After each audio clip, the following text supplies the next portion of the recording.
Hi, I'm Craig Wilkinson, the author of the book Dad and father of two wonderful children. And we're here talking about the 12 dad verbs, the things that every father needs to know, understand, but more importantly, put into practice.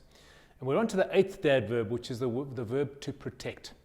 Sigmund Freud, who's the father of modern psychology, said, I know of no greater need in a child's life than the protection of his or her father. We as fathers are the primary person that our children go to for a sense of safety and protection, and we need to take that role very, very seriously. Now, protecting your children has become a lot more complicated than it was many, many decades ago. Life was a lot safer then. There was less influence through media. Media was a lot more tame.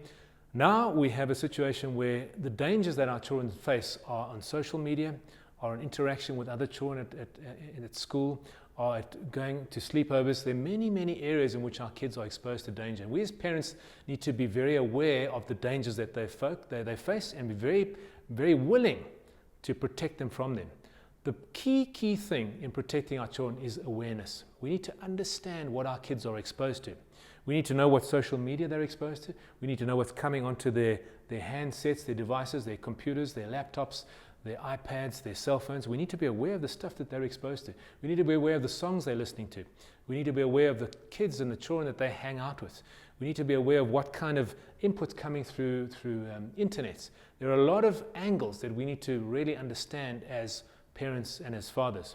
One of the things that's amazed me in being a father to Blythe, I've always been very, very, very diligent in terms of if Blythe spends the night at someone else's house, of checking out that family. Because a lot of danger can happen there. Often we think as parents, we assume as parents that other parents have the same value system as us and they'll have the same kind of rules and controls, and often they don't. So when our kids go and spend the night, we need to make sure that the family that they're spending the night with has the same kind of values and controls over the safety of their children that we do, that we uphold. So this thing of awareness, if your daughter comes and they want to spend the night, phone that family.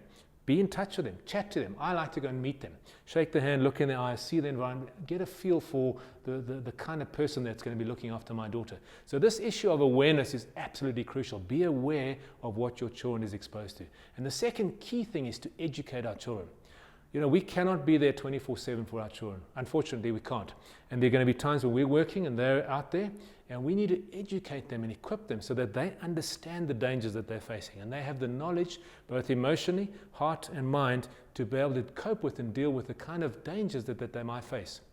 As a parent, you are far more understanding and aware of the kind of dangers your kids would face. And you need to educate them and teach them as to what they can expect and what they can look for. The third thing you need to do is give your children the message that you have their back, that you have your back. It's almost like the guy who's in the ring of a boxer. He's got the back. If things get rough, he's going to throw in the towel. If he's going to jump in there. Your kids need to know that out there you have their back. So if there's a bully, they can talk to you about that and you can go sort that out. If there's a teacher that's behaving badly or a headmaster that's not treating them well, you as a parent are there to understand what's going on and to step into the breach and to stand up for them. And the final thing we need to be very aware of with our children is we need to understand the state of their heart. The state of their heart. Children can get depressed, they can get down, they can get discouraged, and we as parents need to be deeply in touch with our kids at all times.